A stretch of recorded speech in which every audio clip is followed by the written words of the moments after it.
Hello परिंदों, good morning. कैसे हो आप लोग और आप लोगों की पढ़ाई कैसी चल रही थी? यदि आप लोगों ने अभी तक क्लास 10th साइंस के जो ऑब्जेक्टिव क्वेश्चंस नहीं देखे हैं तो उसकी प्लेलिस्ट नीचे डिस्क्रिप्शन बॉक्स पे दी गई है, और नहीं तो आप प्लेलिस्ट पर जाकर चेक कर लीजिए, उसकी प्लेलिस्ट दी गई है। और प्लेलिस्ट पर जाकर के मतलब कि क्लास 10th साइंस के ऑब्जेक्टिव क्वेश्चंस को आप लोग देखिए। इसके पहले जो आपका था रासायनिक समीकरण एवं अभिक्रिया, उसका जो चैप्टर्स था, है ना, चैप्टर था, उसको मैंने ऑब्जेक्टिव क्वेश्चन, जितने भी ऑब्जेक्टिव क्वेश्चन लगातार बोर्ड एग्जाम में पूछे जाते थे, वो ऑब्जेक्टिव क्वेश्चन मैं बता चुका हूँ और उसको हम लोग प्लेलिस्ट पर अपलोड कर दिए, तो आप जा करके प्लेलिस्ट को चेक कर लीजिएगा। आज हम लोग बात करेंगे अम्ल, क्षार एवं लवण के ऑब्जेक्टिव क्वेश्चन, यानी कि अति महत्वपूर्ण प्रश्न के बारे में बात करेंगे। एसिड, बेस एंड सॉल्ट, ठीक है। एसिड, बेस एंड सॉल्ट के जितने भी इंपॉर्टेंट से क्वेश्चंस हैं, जिनकी संभावना है या जो बोर्ड एग्जाम में आते हैं रिपीटेड क्वेश्चन, उनके क्वेश्चंस के बारे में हम लोग बात करेंगे। यदि आपने अभी तक क्लास 10th साइंस के सभी चैप्टर्स को अच्छे तरीके से नहीं पढ़ा है तो आप लोग जाइए, चैनल पर प्लेलिस्ट है क्लास 10th साइंस की, वहाँ पर हमने एक वीडियो में एक पूरा लेक्चर कंप्लीट करवा दिया है। तो जाके अपनी वीडियो को देख लीजिए और अपनी तैयारी को एक आगे तक बढ़ाइए, अपनी तैयारी को मल्टी लेवल तक ले जाइए। नीचे डिस्क्रिप्शन बॉक्स पे प्लेलिस्ट की लिंक भी दी गई है, तो नीचे डिस्क्रिप्शन बॉक्स में भी आप लोग चेक कर सकते हैं। तो चलिए आज का ऑब्वियसली पहला क्वेश्चन हम लोग स्टार्ट करते हैं। पहला क्वेश्चन है हमारा, निम्नलिखित में से कौन सा क्षारक है? आप हमको ये बताइए कि क्षारक क्या होते हैं। जब हमने आपको लेक्चर पढ़ाया था अम्ल, क्षार एवं लवण सारी चीजें बताए थे ना, तो देखिए इसमें से आपको देखना है कि इसमें से क्षारक कौन है। हम देख रहे हैं कि ये क्या है, CO2 कार्बन डाइऑक्साइड एक गैस है, फिर ये NO2 ये भी एक गैस है, SO2 ये भी एक गैस है, यानी कि ZNO ये एक प्रकार का क्षारक है जिसको हम लोग बोलते हैं जिंक ऑक्साइड। ZNO को हम लोग क्या बोलते हैं? ZNO को हम लोग बोलते हैं जिंक ऑक्साइड, ठीक है। तो आप लोग हमेशा के लिए इसको याद कर लीजिएगा कि जिंक ऑक्साइड एक प्रकार का क्षारक होता है। अब नेक्स्ट क्वेश्चन आपकी स्क्रीन पर देख रहा होगा, नीचे क्या दिया गया है कि उदासीन विलयन का pH होता है। सबसे पहले आपको pH स्केल समझा देते हैं यहीं पर थोड़ा सा, एक सेकेंड ना। सबसे पहले आपको थोड़ा सा pH स्केल के बारे में देखिए। ये pH स्केल है, ये यहाँ पे है 7, ये यहाँ पे है 0, ये यहाँ पे है 14।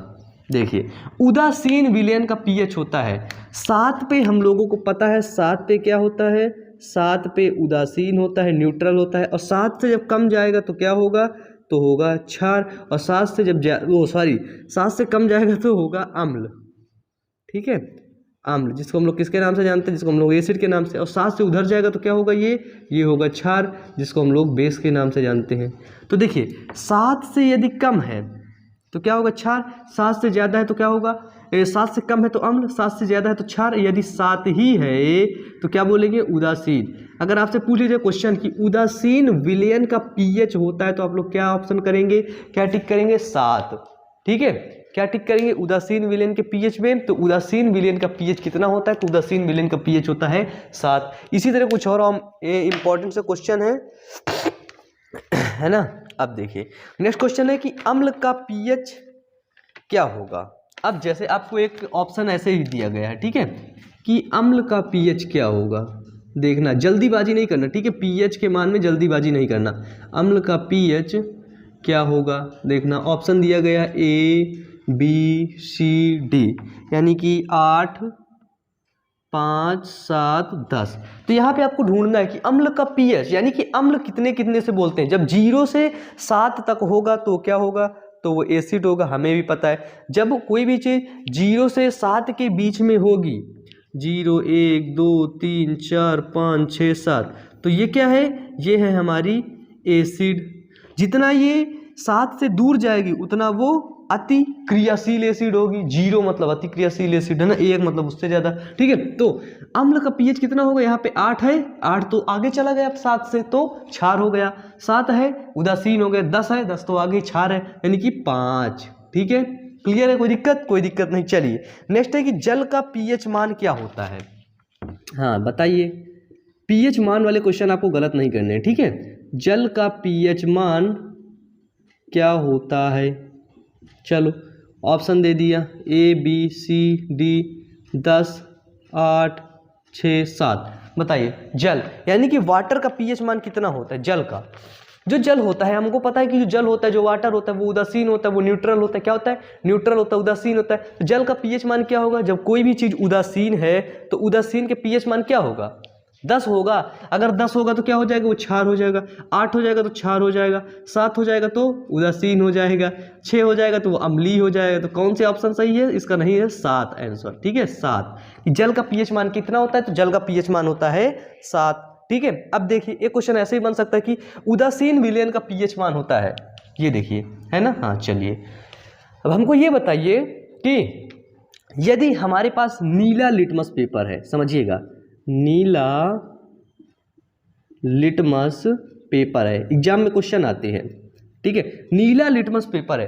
नीले लिटमस पेपर को यदि हम अम्ल में डाल देते हैं, यदि नीले लिटमस पेपर को हम अम्ल में डाल देते हैं तो नीला लिटमस पेपर क्या हो जाता है? बताइए, ये सबसे इंपॉर्टेंट है, बताइए।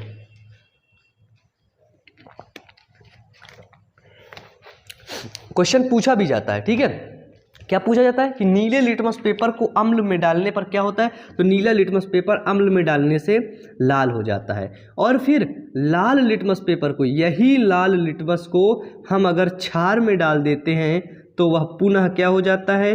तो वह पुनः नीला हो जाता है। समझ गए? ये अम्ल क्षार का, यानी कि अम्ल नीले लिटमस को लाल कर देता है और क्षार नीले लिटमस को, क्षार लाल लिटमस को नीला कर देता है। ठीक है, क्लियर है? कोई दिक्कत? कोई दिक्कत नहीं। चलिए नेक्स्ट आपको हम 2 फॉर्मूला बता रहे हैं, अभी याद करना है हमारे साथ। ठीक है, चलिए देखिए, पहला फॉर्मूला है हमारा कि बुझा हुआ चूना का रासायनिक सूत्र। पहला है हमारा बुझा हुआ चूना। चलिए बताइए कितने कितने बच्चों को पता है बुझा हुआ चूना? जिन्होंने अम्ल क्षार और लवण देखे होंगे उनको सूत्र पता होगा। बुझा हुआ चूना का रासायनिक सूत्र और ग्लूकोज का रासायनिक सूत्र, ग्लूकोज का। ठीक है, और यहीं पे याद करके जाना है, ऐसा नहीं कि तुमको घर के लिए दे दिया कि जाओ घर में पढ़ के आना, है ना। यहीं पे याद करें। बताइए बुझा हुआ चूना का सूत्र क्या होता है? बताइए। तो बुझा हुआ चूना का सूत्र होता है CaOH का होल ट्वाइस, कैल्शियम हाइड्रोक्साइड। ठीक है, बुझा हुआ चूना हो गया। अब ग्लूकोज का सूत्र क्या होता है? ग्लूकोज का सूत्र क्या होता है? बताइए। बुझा हुआ चूना हमारे साथ याद करिए, CaOH का होल ट्वाइस, बुझा हुआ चूना, CaOH का होल ट्वाइस, बुझा हुआ चूना, CaOH का होल ट्वाइस। अब ग्लूकोज को C6H12O6, ग्लूकोज को C6H12O6 होता है ग्लूकोज का सूत्र। बताइए, चलिए जल्दी करिए, और तो कोई नहीं है यहाँ पे।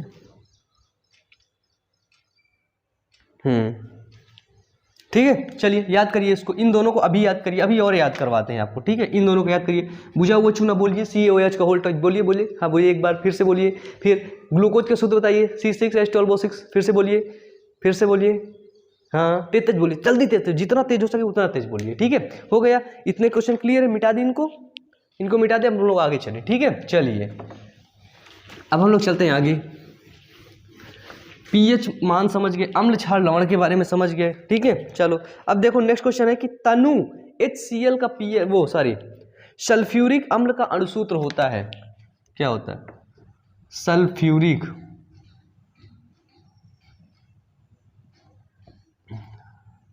सल्फ्यूरिक अम्ल का जो अणुसूत्र होता है क्या होता है? सल्फ्यूरिक अम्ल को किस चीज से प्रदर्शित करते हैं? सल्फ्यूरिक अम्ल को प्रदर्शित करते हैं H2SO4 से। बताओ, पता है ना तुम लोगों को? पता है किस चीज से? H2SO4 से।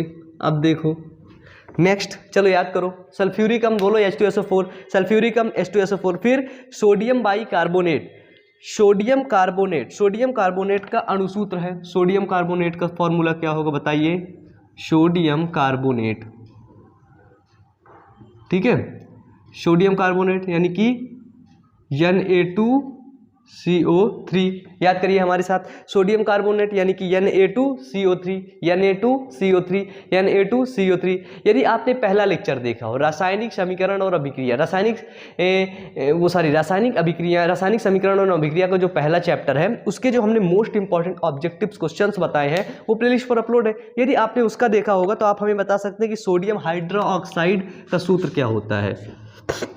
क्योंकि वहाँ हमने आपसे पूछा था सोडियम हाइड्रोक्साइड। जितने बच्चों ने रासायनिक समीकरण एवं अभिक्रिया वाला जो ऑब्जेक्टिव क्वेश्चन देखा है वो हमको बताया कि सोडियम हाइड्रोक्साइड का फॉर्मूला क्या होता है, और इसको याद कर लो, सोडियम हाइड्रोक्साइड। ठीक है, इसको क्या करो, इसको याद करो। चलो इन दोनों को याद करो, सोडियम कार्बोनेट, सल्फ्यूरिक अम्ल। ठीक है, नेक्स्ट आता है हमारा सोडियम हाइड्रोक्साइड। ठीक है, अब क्या है, नेक्स्ट क्वेश्चन है कि जल का पीएच मान कितना होता है, बताओ। जल का पीएच मान यानी कि जो वाटर होता है, वाटर का पीएच मान कितना होता है, बताओ। वाटर यानी कि जल का पीएच मान कितना होता है, जल्दी बताओ तुम लोग, बताओ जल का पीएच मान। उदासीन यानी कि 7, सही है। नेक्स्ट है प्लास्टर ऑफ पेरिस, पीओपी का सूत्र क्या होता है, प्लास्टर ऑफ पेरिस क्या होता है, प्लास्टर ऑफ पेरिस, जिसको हम लोग पीओपी के नाम से जानते हैं। पीओपी का सूत्र क्या होता है, CaSO4 का होल ट्वाइस H2O, CaSO4 का whole twice dot H2O, 2H2O। ठीक है, डॉट 2H2O। ठीक है, सॉरी डॉट H2O होगा, या फिर इसको हम ऐसे लिख सकते हैं, या फिर इसको हम एक प्रकार से और लिख सकते हैं, CaSO4 हाफ H2O। यानी कि देखिए CaSO4 रहता है ये ऐसे लिखा जाता है, ये हाफ H2O। अगर ऐसे लिखें तो भी हम लोग इसको प्लास्टर ऑफ पेरिस बोल सकते हैं। यदि CaSO4 का होल ट्वाइस डॉट H2O लिख सकते हैं तो भी हम इसको प्लास्टर ऑफ पेरिस बोल सकते हैं। ठीक है, मिटा दे इसको नीचे वाला, चलो लिख लो इसको कॉपी में। चलो नेक्स्ट क्वेश्चन आता है हमारा, नेक्स्ट आता है नीला थोथा, जिसको हम लोग तूतिया के नाम से जानते हैं, है ना। नीला थोथा, नीला थोथा का रासायनिक सूत्र क्या होता है, नीला थोथा, तूतिया तूतिया ऐसा नाम है, नीला थोथा, नीला थोथा, जिसको हम लोग तूतिया के नाम से जानते हैं। क्या होता है उसका, होता है CuSO4.5H2O। ठीक है, नीला थोथा यानी कि तूतिया का फुल फॉर्म क्या होता है, तूतिया का रासायनिक नाम क्या होता है, CuSO4.5H2O, CuSO4.5H2O, CuSO4.5H2O। बोलो मेरे साथ, CuSO4.5H2O, बोलो CuSO4.5H2O, फिर से बोलो CuSO4.5H2O। ठीक है, याद हो गया। नेक्स्ट आता है बेकिंग सोडा, जिसको हम लोग सोडियम हाइड्रोजन कार्बोनेट के नाम से जानते हैं। ठीक है, इसको लिख लो sodium hydrogen carbonate, sodium hydrogen carbonate, जिसको हम लोग बेकिंग सोडा के नाम से जानते हैं। कौन सा soda, baking soda. Sodium Na, hydrogen H, NaH, CO3 carbonate, sodium hydrogen carbonate. बताइए बेकिंग सोडा का फॉर्मूला क्या होता है, सोडियम हाइड्रोजन कार्बोनेट, यानी कि sodium NaHCO3, NaHCO3 sodium hydrogen carbonate आपका हो गया। चलो बताओ, क्लियर है यहाँ तक किसी कोई दिक्कत, बताइए। किसी को समझ ना आए हो तो फिर से बता दो। चलो बताओ। नेक्स्ट आता है कि संगमरमर, जिसको हम लोग कैल्शियम कार्बोनेट बोलते हैं। ठीक, किसको, कैल्शियम कार्बोनेट। अब इनको यहीं पे याद करके जाना है, ठीक है, कहीं पे जाना नहीं। कैल्शियम कार्बोनेट है ना, मतलब मजबूत होता है कैल्शियम कार्बोनेट, जिसको हम लोग जानते हैं संगमरमर। Calcium carbonate Ca carbonate CO3, calcium carbonate CaCO3। संगमरमर का सूत्र क्या होता है, CaCO3। याद करो हमारे साथ, चलो कैल्शियम कार्बोनेट CaCO3, चलो याद करो तुरंत, जल्दी करो। चलो अब हम तुमको पहले सब याद करवा देते, इसके बाद एक छोटा सा टॉपिक और बचता है, उसको कंप्लीट करवा के हम इस लेक्चर्स को, इस मतलब ऑब्जेक्टिव क्वेश्चन की सीरीज को यहीं पर खत्म करते हैं। ठीक है, चलिए सल्फ्यूरिक अम्ल पढ़ो एक बार, H2SO4 बोलो हमारे साथ, बोलो चलो H2SO4। फिर आता है sodium carbonate Na2CO3, sodium carbonate Na2CO3, sodium carbonate Na2CO3, फिर सोडियम हाइड्रोक्साइड का फॉर्मूला तुम बताओगे, जल्दी बताओ नीचे कमेंट बॉक्स में। प्लास्टर ऑफ पेरिस का फॉर्मूला क्या होता है, CaSO4 का होल ट्वाइस H2O, CaSO4 का होल ट्वाइस डॉट H2O। ठीक है, नेक्स्ट आता है नीला थोथा का full form CuSO4.5H2O, CuSO4.5H2O, CuSO4.5H2O। Next आता है सोडियम हाइड्रोजन कार्बोनेट यानी कि NaHCO3। क्या आता है, NaHCO3, जिसको हम लोग बेकिंग सोडा के नाम से जानते हैं। ठीक है, कैल्शियम कार्बोनेट यानी कि संगमरमर CaCO3। ठीक है, पता चल गया, कोई दिक्कत नहीं। देखो अब हम बता दें, हमारा एक दूसरा चैनल है बायो अमन मोटिवेशन, उस चैनल पर हम बहुत ढेर सारे मोटिवेशनल वीडियोस लेकर आते हैं। तो मोटिवेशनल वीडियोस को देखने के लिए सिर्फ और सिर्फ बायो अमन मोटिवेशन ही देखना। यदि आप फ्यूचर में एक यूट्यूबर बनना चाहते हैं, आपको यूट्यूबिंग की सही जानकारी चाहिए, कैसे क्या होता है, बिल्कुल सही रियल जानकारी, तो आप हमसे ले सकते हैं। वो जानकारी हम लोग देते हैं बायो अमन टेक में। इसके लिए बहुत बड़ी फैकल्टी काम करती है, बहुत बड़ी टीम काम करती है, जो सारे वीडियोज़ को अलग अलग देती है, अलग अलग प्रोवाइड करवाती है। ठीक है, तो बायो अमन टेक पर आप लोग यूट्यूब की जानकारी ले सकते हैं और बायो अमन मोटिवेशन पर आप मोटिवेशनल वीडियोस को देख सकते हैं। ठीक है, तो चलिए यहाँ पे आप आज का इतना टॉपिक कंप्लीट हुआ। एक टॉपिक है कि ऑक्जेलिक अम्ल का प्राकृतिक स्रोत है। ठीक है, इसको थोड़ा सा बता दें, मिटा दें, यहाँ पे इसको मिटा दें। चलिए आप लोग इसका स्क्रीनशॉट ले लीजिए सारे बच्चे, चलो ले लिए, आई होप आप लोगों ने ले लिया होगा। इसको मिटा देता हूँ मैं। हमारा क्वेश्चन क्या बोल रहा है, थोड़ा सा इंक डाल लें मार्कर में, मार्कर में इंक डालें तो अच्छे से चलेगा, इंक नहीं डालेंगे तो थोड़ा कम अच्छा चलेगा। ठीक है, फिर आप लोग गुस्सा हो जाओगे। आप लोग इतने अच्छे गुस्सा नहीं होते ना, ये तो कहते हैं अच्छे बच्चे गुस्सा नहीं होते, अच्छे बच्चे मंजन करते हैं। क्या करते हैं, अच्छे बच्चे मंजन करते हैं। ठीक है, चलो क्वेश्चन है हमारा कि ऑक्जेलिक अम्ल का प्राकृतिक स्रोत है, इसका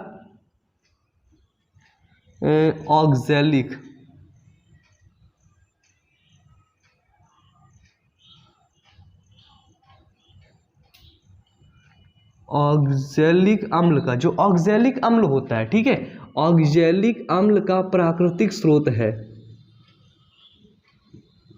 ऑक्जेलिक अम्ल किससे प्राप्त होता है बताइए, सिरका से, इमली से, संतरा से। तो जो ऑक्जेलिक अम्ल होता है वो प्राप्त होता है टमाटर से। ठीक है, याद रखना, ऑक्जेलिक अम्ल किससे प्राप्त होता है, तो ऑक्जेलिक अम्ल प्राप्त होता है हमको टमाटर से। अब देखते हैं जो सिरका होता है, सिरका से हमको कौन सा अम्ल प्राप्त होता है, तो हमको पता है सिरका से कौन सा एसिटिक अम्ल प्राप्त होता है। सिरका से कौन सा अम्ल प्राप्त होता है, सिरका से हमारा एसिटिक अम्ल प्राप्त होता है। इसके बाद आता है नेक्स्ट इमली से। इमली से हमको कौन सा अम्ल प्राप्त होता है, इमली से हमको प्राप्त होता है टार्टरिक अम्ल। कौन सा अम्ल, टार्टरिक अम्ल। बताइए इमली से कौन सा प्राप्त होता है, टार्टरिक अम्ल। सिरका से एसिटिक अम्ल। और ऑक्जेलिक अम्ल किससे प्राप्त होता है, टमाटर से। फिर आता है नींबू से, नींबू या फिर संतरा से। नींबू या संतरा से हमको कौन सा अम्ल प्राप्त होता है, तो वो प्राप्त होता है हमारा सिट्रिक अम्ल। कौन सा, सिट्रिक अम्ल। ठीक है, नींबू सिट्रिक, नींबू सिट्रिक, ऐसे याद करो। फिर इमली टार्टरिक, इमली टार्टरिक। सिरका एसिटिक, सिरका एसिटिक, ऐसे याद कर डालो। ठीक है, अब आता है एक दही।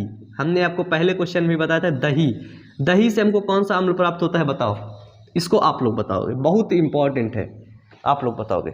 नेक्स्ट आता है चींटी में, चींटियों में, चींटियों के जो डंक होता है, चींटियों में कौन सा अम्ल प्राप्त होता है, चींटियों में प्राप्त होता है मेथेनोइक अम्ल। चींटियों में कौन सा अम्ल प्राप्त होता है, तो चींटियों में जो अम्ल प्राप्त होता है उसको हम लोग बोलते हैं मेथेनोइक अम्ल।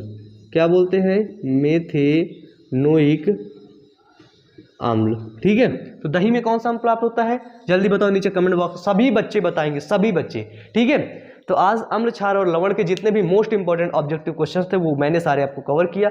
ये वीडियो देख करके आपको कैसा लगा जरूर बताइएगा। यदि वीडियो अच्छा लगा हो तो नीचे कमेंट बॉक्स में कमेंट कर दीजिएगा। और सभी लेक्चर्स को देखने के लिए प्लेलिस्ट जरूर चेक करिए, नीचे डिस्क्रिप्शन बॉक्स पर लिंक भी दी गई है। तो इसी तरह पढ़ते रहिए, मेहनत करते रहिए। Wish you all the best, thank you.